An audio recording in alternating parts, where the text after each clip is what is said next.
Hello, beautiful patrons. As always, thank you for your love and your support and for tuning in.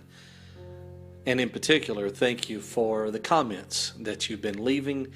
I find them very, very rewarding and sometimes even entertaining. So thank you so much. Thank you so much for helping us build this community. This Sunday's message is based on the word outrageous. And I want to add to that foundation a story that I find very interesting and enlightening in mythology. And also I want to tie in two bookends of experiences that I've had in my short 46 years of life, all wrapped around the concept of being outrageous.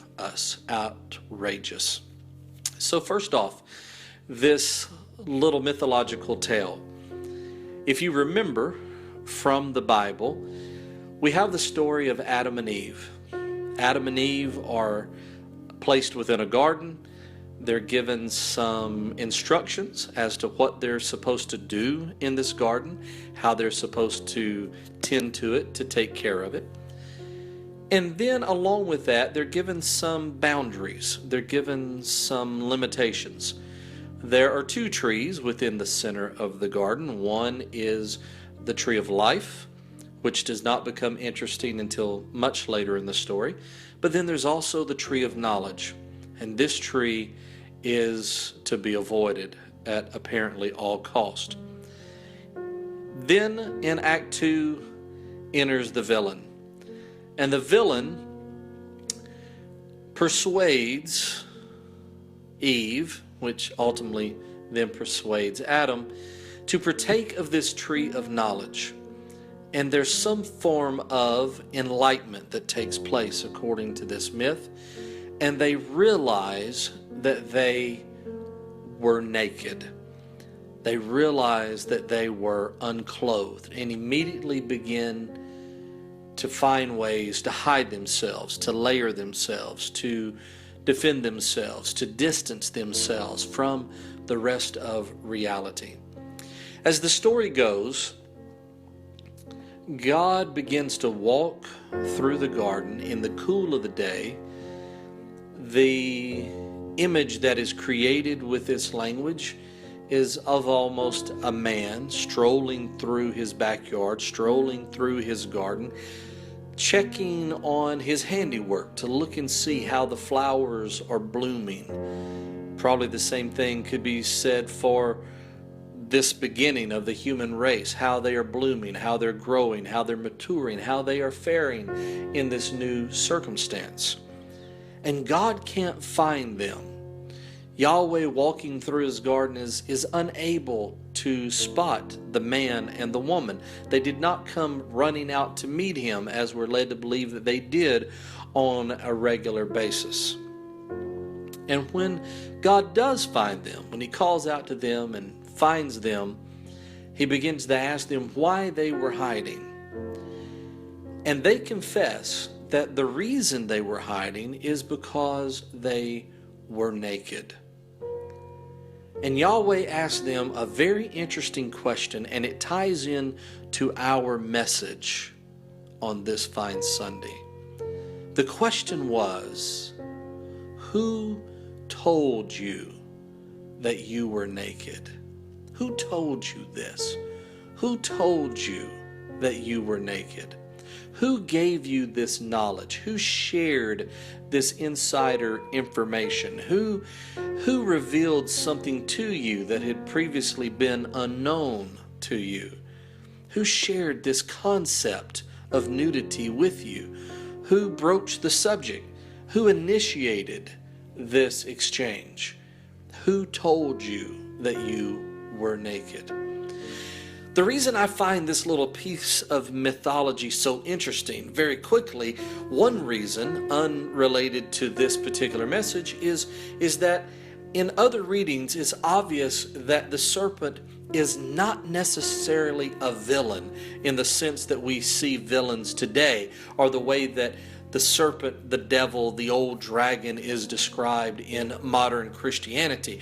But in this ancient mythology, the serpent could actually be seen more as a joker, more as a jester, more as the trickster, as the God that walks into the circumstance and causes chaos, causes a certain amount of confusion, brings fire to the humans, does this in order to ultimately create a positive change, create a positive effect.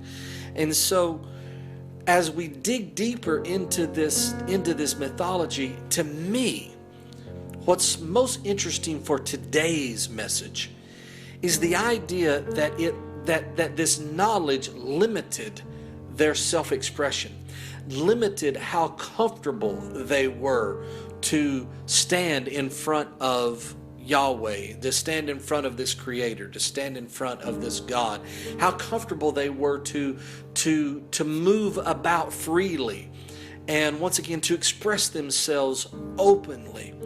I love using this analogy for any experience, any new information, any new experience that causes us to feel less comfortable in our own skin, that causes us to be limited in any way, that causes us to be limited in the freedom that we once felt in expressing our innermost desires, our innermost creativity of expressing that which is uniquely us, that which is solely possessed by us. Anything that limits our humanity and the expression of our individuality. So many times through life we have leaders, we have people of authority that walk into our world, walk into the garden of our fortress of solitude, walks into the garden of our tranquility, walks into the garden of our safety, walks into the garden of our self-confidence, and speaks a word, speaks a phrase, gives a piece of knowledge, or better yet, gives an opinion that all of a sudden has an adverse effect upon our consciousness, has an adverse effect upon our confidence, and causes us to draw back. Instead of blossoming, now we wither and draw our roots down deeper into the ground, hiding from the light of day, hiding from the limelight. These experiences happened to almost all of us as children.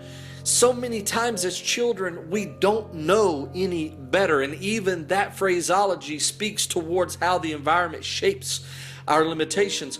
We don't know any better than to be ourselves, to speak freely, to try, to pick up the paintbrush, to grab a hold of the adventure, and to try, to express, to move forward, to push forward, to join, to jump, to be part of the Jubilee. We don't know that it's not okay to fail. We don't know that it's not okay to experiment. Pride is not what it will one day grow into being. Pride is not as monstrous and overbearing and such a tormenting taskmaster whenever we're young and free, but inevitably the authorities in our garden have intentionally or unintentionally the ability to drive us behind the bushes, to cause us to hide behind the trees of the forest. No wonder as we mature, when we become adults and we walk into the jungle of real life and we have to find our way, fend our way, blaze our own paths, that we often find ourselves unable to distinguish the forest for all the trees. because we've been pushed back. And now, along with our own natural opinion on every subject, in every possible situation and scenario, there are now dozens, if not hundreds, if not thousands of voices that are competing for predominance as the prevailing opinion on every subject. And we're lost and hidden behind the foliage of our lives, uncertain if we can still obtain acceptance, uncertain if we are able to express ourselves and be received as fully as we are expressing ourselves. There's no doubt that in my life there have been hundreds of times that people they've placed in me a doubt. They've placed in me a concern about my talent, about my abilities, about my worthiness, about my value, my intrinsic value, my own uniqueness. One scenario, one situation in particular you've heard me talk about before was whenever I was the mayor's chief of staff, the director of community service for the city of DeWitt.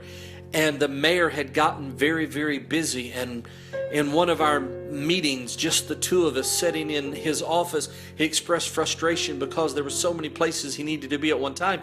And I thought that's why I was there. I thought that was part of my job. And I spoke up and said, please remember, I'll gladly fill in for you at any of these events that you would like. And he spoke to me. He imparted an opinion to me, an opinion that I had never heard before, that I had never really entertained before. He said, Jerry, your grammar is just too poor. You're not good enough of a speaker to represent me in public.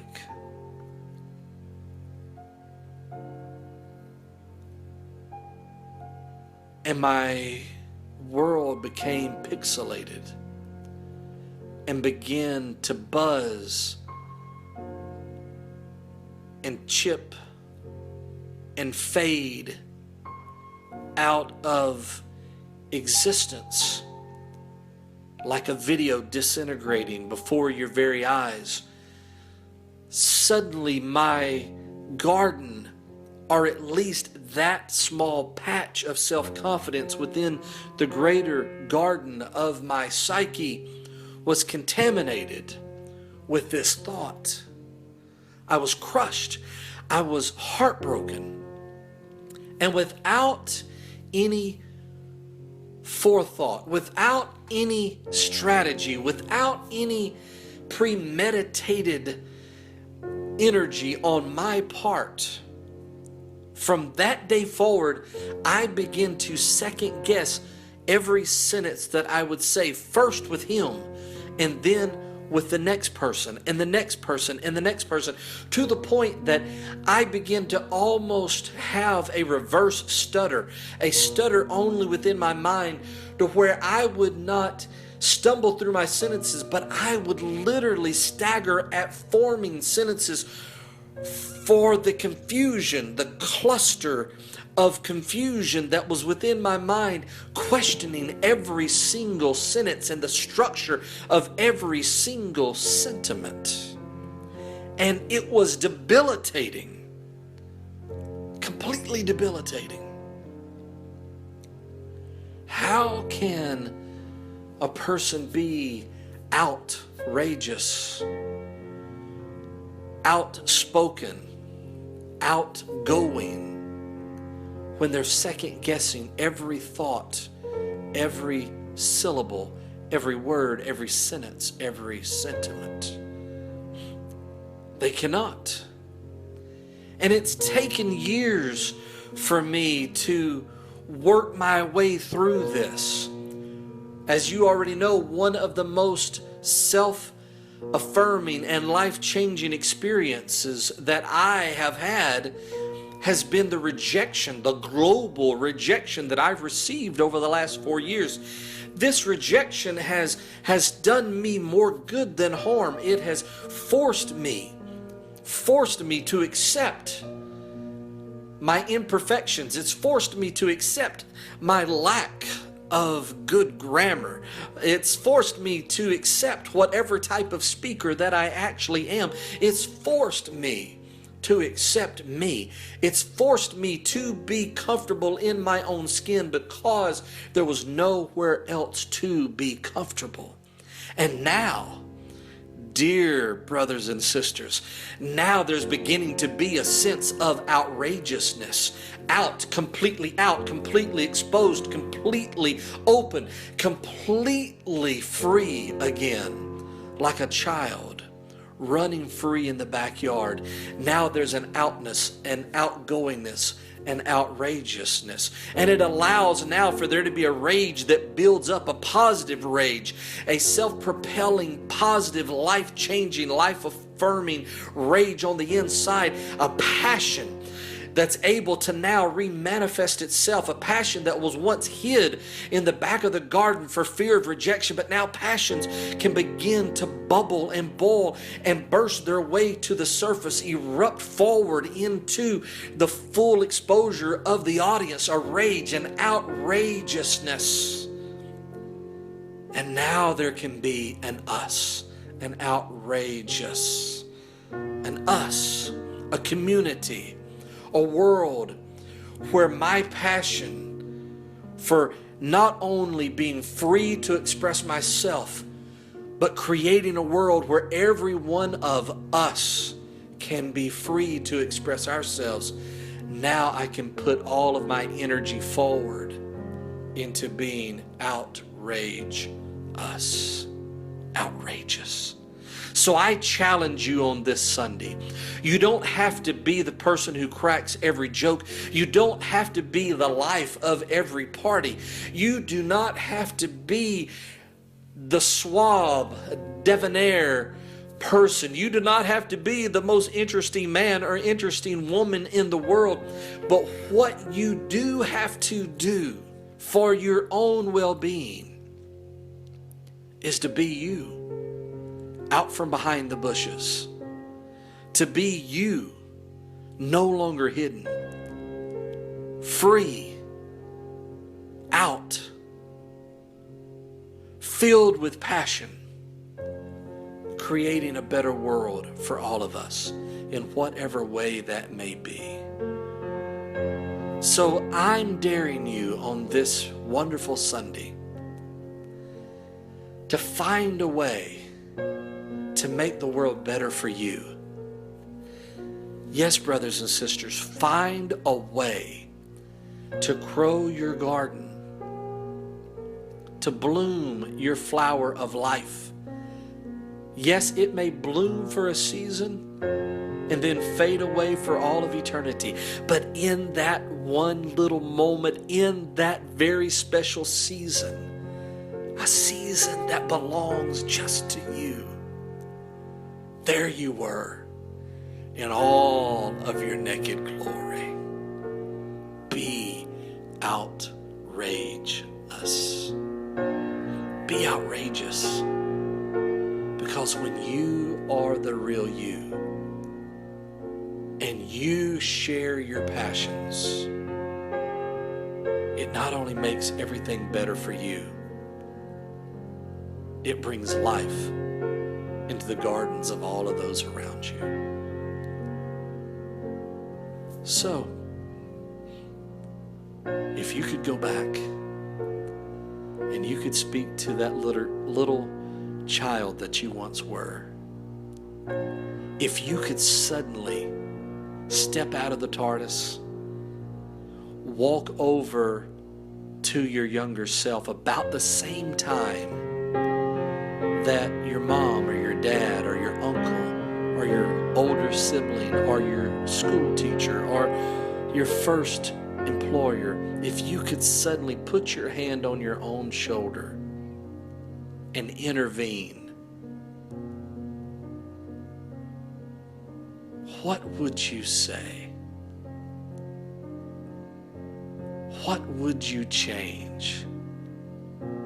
What would you encourage yourself to do and to be?